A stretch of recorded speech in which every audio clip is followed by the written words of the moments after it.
নড়াইলে তেল না পেয়ে বাঘ বিতণ্ডা, ট্রাক চাপায় পাম্প ম্যানেজার নিহত, চালককে গ্রেফতারের চেষ্টা চলছে, প্রকট হচ্ছে জ্বালানি সংকট। সচিবালয়ে কয়েকটি মন্ত্রণালয়ের ঝটিকা পরিদর্শন প্রধানমন্ত্রীর, বিকেলে বসছে সংসদের বৈঠক, দুপুরে সরকারি দলের সংসদীয় সভা ডেকেছেন তারেক রহমান। গ্রিস উপকূলে 22 অভিবাসন প্রত্যাশীর মৃত্যু, 18 জনের বাড়ি সুনামগঞ্জে, আরও 21 বাংলাদেশি জীবিত উদ্ধার।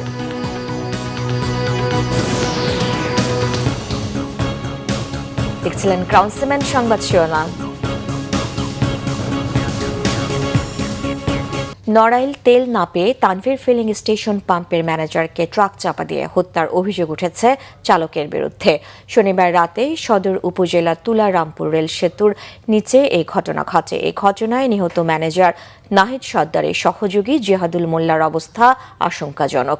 তাকে ঢাকা মেডিকেলে আনা হয়েছে। ফিলিং স্টেশনের কর্মচারীরা জানান, রাতে সুজাত নামের এক ট্রাক চালক তেল নিতে ফিলিং স্টেশনে আসেন। এ সময় তেল নেয়াকে কেন্দ্র করে ম্যানেজারের সঙ্গে তার বাঘ বিতণ্ডা হয়। তেল না পেয়ে ক্ষুব্ধ হয়ে ট্রাক চালক প্রকাশ্যে ম্যানেজারকে চাপা দিয়ে হত্যার হুমকি দেয়। রাত 2টার দিকে কাজ শেষে সহকর্মী জিহাদকে নিয়ে মোটরসাইকেলে করে পাম্প থেকে বের হন নাহিদ। পরে তাদের পেছনে ধাওয়া করে ট্রাক চাপা দিয়ে পালিয়ে যায় চালক। তাকে গ্রেফতারের চেষ্টা চলছে বলে জানিয়েছে পুলিশ। নাহিদ নামক একজন পাম্পের কর্মচারী, তিনি মৃত অবস্থায় রাস্তার উপর পড়ে আছে। আর একজন নাম জিহাদ মোল্লা, তাকে অসুস্থ অবস্থায় চিকিৎসার জন্য প্রেরণ করা হয়েছে। তাদের দাবি যে পাম্পে তেল না পেয়ে এই ট্রাক চালক ক্ষুব্ধ হয়ে তাদেরকে চাপা দিয়েছে। তো বিষয়টা আমরা তদন্ত করে দেখছি এবং এই ট্রাক চালক এবং ট্রাক আটক করার জন্য আমরা চেষ্টা অব্যাহত আছি। জ্বালানি তেল সংগ্রহে ভোগান্তি কমছে না, লম্বা লাইন রাজধানীর পেট্রোল পাম্পগুলোতে। তেল না থাকায় ভোর থেকে পাম্পের সামনে লাইনে দাঁড়িয়েছেন অনেকে। বেশ কিছু পেট্রোল পাম্পে তেল বিক্রি বন্ধ থাকতেও দেখা গেছে। জ্বালানি তেল কিনতে দীর্ঘ অপেক্ষায় বিরক্ত গ্রাহকদের অভিযোগ, অবৈধভাবে তেল মজুত করে গ্রাহকদের ভোগান্তিতে ফেলেছেন পাম্প মালিকরা।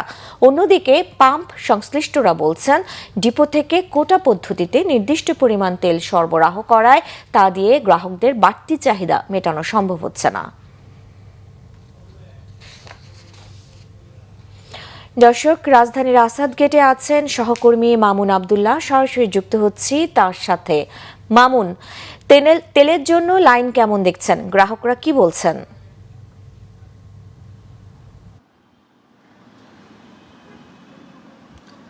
সাবরিনা, আপনি যেমনটি এর আগের নিউজগুলোতে বলছিলেন যে তেল নিয়ে আসলে নৈরাজ্য, এটি কিন্তু থেমে নেই, এটি কিন্তু আজও চলছে। একদম ত্রিমুখী যে অভিযোগ, সেই অভিযোগের প্রেক্ষিতেই কিন্তু আজকের দিনেও কিন্তু লম্বা সিরিয়ালে আমরা দেখতে পাচ্ছি যে স্টেশনগুলোর বাইরে আপনার বাইক এবং কার যারা আছেন প্রাইভেট কার নিয়ে, তারা কিন্তু সকাল থেকে দীর্ঘ সময় ধরে অপেক্ষা করছেন। আপনাকে যেটি বলছিলাম যে ত্রিমুখী অভিযোগে, একদিকে আপনার যারা গ্রাহক আছেন তারা অভিযোগ করছেন যে আপনার যারা পেট্রোল পাম্পে তেল দিবেন, যারা অকটেন ডিজেল দিবেন, সব জায়গায় দেওয়া হচ্ছে না, এমনটি অভিযোগ করছেন। দু একটি স্টেশনে দেওয়া হচ্ছে, বলা হচ্ছে তারা আসলে মজুত করছে। অন্যদিকে আবার পেট্রোল পাম্পের সাথে কথা বলছি, তারা বলছে যে তারা মজুত করছে না। অন্যদিকে এইসব যারা বাইকার আছে কিংবা প্রাইভেট কার যারা আর তেল নিতে আসছেন, তারা অতিরিক্ত তেল নিচ্ছে, একজনই বারবার ঘুরে ঘুরে এসে তেল নিচ্ছেন, এ ধরনের একটা অভিযোগ তারা করছেন। এবং অন্যদিকে সরকারের পক্ষ থেকে বলা হচ্ছে যে অকটেন ডিজেলের কোনো ধরনের সংকট নেই। এই আসলে তিন ধরনের যে একটা ত্রিমুখী অভিযোগ, এই অভিযোগের মধ্য দিয়েই আজকে কিন্তু সরকারের পক্ষ থেকে বলা হয়েছিল যে পেট্রোল পাম্পগুলোতে নৈরাজ্য ঠেকাতে পুলিশ এবং আইনশৃঙ্খলা বাহিনীর পাশাপাশি ট্যাগ অফিসার নিয়োগ করা হবে।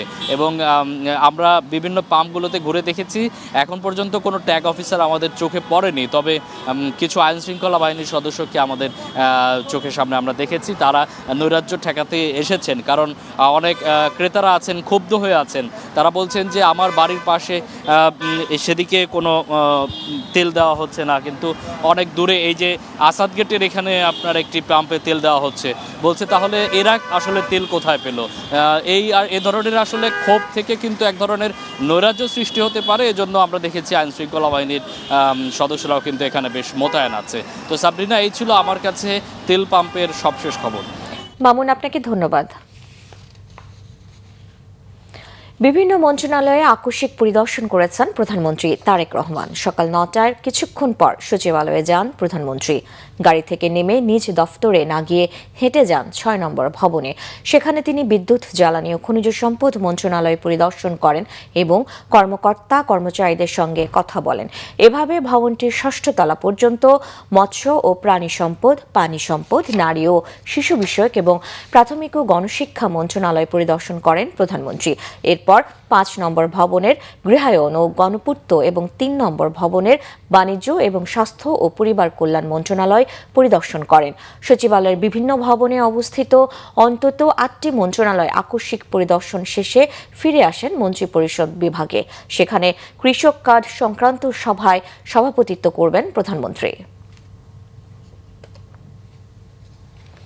13 দিন পর আজ আবার বসছে সংসদের অধিবেশন। চলতি অধিবেশন চলবে 30 এপ্রিল পর্যন্ত। বিকাল 3টায় শুরু হবে সংসদের অধিবেশন।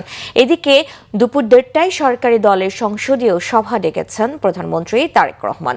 এর আগে শনিবার সংসদীয় দলের বৈঠকে জ্বালানি সংকট সহ বিভিন্ন বিষয়ে আলোচনা হয়। প্রধানমন্ত্রী কৃত্রিম জ্বালানি সংকট ঠেকাতে চিরুনি অভিযানের নির্দেশ দিয়েছেন। গত 12 মার্চ শুরু হওয়া এই অধিবেশন ঈদ উল ফিতর ও অন্যান্য সরকারি ছুটির কারণে 15 মার্চ পর্যন্ত চলার পর মুলতবি করা হয়েছিল। অন্তর্বর্তী সরকারের সময় জারি করা অধ্যাদেশগুলো পর্যালোচনা গঠিত সংসদীয় বিশেষ কমিটিও আজ রাত 8:30টায় বৈঠকে বসবে। ওই বৈঠকে 133টি অধ্যাদেশের বিষয়ে চূড়ান্ত সিদ্ধান্ত নেওয়া হবে বলে জানিয়েছেন স্বরাষ্ট্রমন্ত্রী সালাউদ্দিন আহমদ। ত্রয়োদশ জাতীয় সংসদের প্রথম অধিবেশনের আজ দিনের কার্যসূচিতে রাষ্ট্রপতির ভাষণের উপর আনা ধন্যবাদ প্রস্তাব নিয়ে আলোচনা হওয়ার কথা রয়েছে। 6 দিন সাগরে ভেসে থাকার পর গ্রিসের উপকূলে অন্তত 22 অভিবাসন প্রত্যাশীর মৃত্যু হয়েছে। তাদের মধ্যে 18 জনের বাড়ি সুনামগঞ্জে। আরও 21 বাংলাদেশি সহ মোট 26 জনকে জীবিত উদ্ধার করা হয়েছে। বেঁচে ফেরা ব্যক্তিরা শনিবার গ্রিসের কোস্ট গার্ডকে এসব তথ্য জানিয়েছেন। তারা উত্তর আফ্রিকা থেকে রাবারে নৌকা করে সমুদ্রপথে ইউরোপ যাচ্ছিলেন। 21 মার্চ লিবিয়ার পূর্বাঞ্চলীয় বন্দর শহর তবরুক থেকে নৌকাটি গ্রিসের উদ্দেশ্যে রওনা হয়েছিল। যাত্রার সময় অভিবাসন প্রত্যাশীরা দিক হারিয়ে ফেলেন এবং 6 দিন খাবার ও পানি ছাড়াই সাগরে ভেসে থাকেন। বেঁচে ফেরা ব্যক্তিদের বক্তব্যের বরাত দিয়ে কোস্টগার্ড জানিয়েছে, মানব পাচারকারীদের একজনের নির্দেশে মরদেহগুলো সাগরে ফেলে দেওয়া হয়েছিল। এ ঘটনায় 19 ও 22 বছর বয়সী 2 দক্ষিণ সুদানি নাগরিককে গ্রেফতার করেছে গ্রিস কর্তৃপক্ষ। তারাই মানব পাচারকারী বলে ধারণা করা হচ্ছে। পরিবার পরিজনের সঙ্গে ঈদ উদযাপন শেষে রাজধানীতে ফিরতে শুরু করেছে কর্মজীবী মানুষ। দীর্ঘ ছুটি শেষে আবারও কর্মব্যস্ত জীবনে নগরবাসী। রবিবার সকালে রাজধানীর কমলাপুর রেল স্টেশন ঘিরে দেখা যায় ঘরমুখো মানুষের স্রোত। গত 19 মার্চ থেকে শুরু হওয়া ঈদের ছুটি ও 28 মার্চ পর্যন্ত সাপ্তাহিক ছুটির শেষ মুহূর্তে ট্রেনে করেই ঢাকায় ফিরছেন অনেকেই। পরিবারের সঙ্গে দীর্ঘ সময় কাটিয়ে নির্বিঘ্নে কর্মস্থলে ফিরতে পেরে স্বস্তি প্রকাশ করেছেন যাত্রীরা। এবারের ঈদ যাত্রায় অতিরিক্ত ভাড়া কিংবা বড় ধরনের ভোগান্তির মুখে পড়তে হয়নি বলেও জানিয়েছেন তারা। গেছিলাম আমার গ্রামের বাড়ি চট্টগ্রাম ফটিকছড়ি থানা। খুব সুন্দর, বউ বাচ্চা আত্মীয় স্বজন নিয়ে খুব সুন্দর ঈদ করছি। এই তো অনেক ভালো কাটছে। এবার অনেক দিন মানে লম্বা ছুটি ছিল, অবশ্য 2 দিন ছুটি নেওয়ার কারণে আরো প্রায় 12 দিন ছুটি কাটাইছে। এখন অনেক এনজয়েবল ছিল। ট্রেন যাত্রা নিয়ে এই বছর কোনো অভিযোগ নাই, আলহামদুলিল্লাহ খুব ভালো লেগেছে। নিরাপদভাবে আমরা আনন্দের সাথে ট্রেন যাত্রা করেছি। খুবই ভালো। আর যেহেতু বেশ অনেক দিনের ছুটি পেয়েছি, তো খুব ভালোভাবে উপভোগ করতে পেরেছি আর কি সময়টা পরিবারের সাথে। এই ছিল এখনকার মতো পরিসংবাদ দুপুর 2টা। এর আগে একটা রয়েছে নিউজ টপ 10 দেখার আমন্ত্রণ রইল। এছাড়া বাংলা ভিশন সংবাদ ও সংবাদ সংশ্লিষ্ট অনুষ্ঠান দেখতে ভিজিট করুন www.bvnews24.com ও facebook.com/banglavisionnews এবং সাবস্ক্রাইব করুন youtube.com/banglavisionnews। ধন্যবাদ।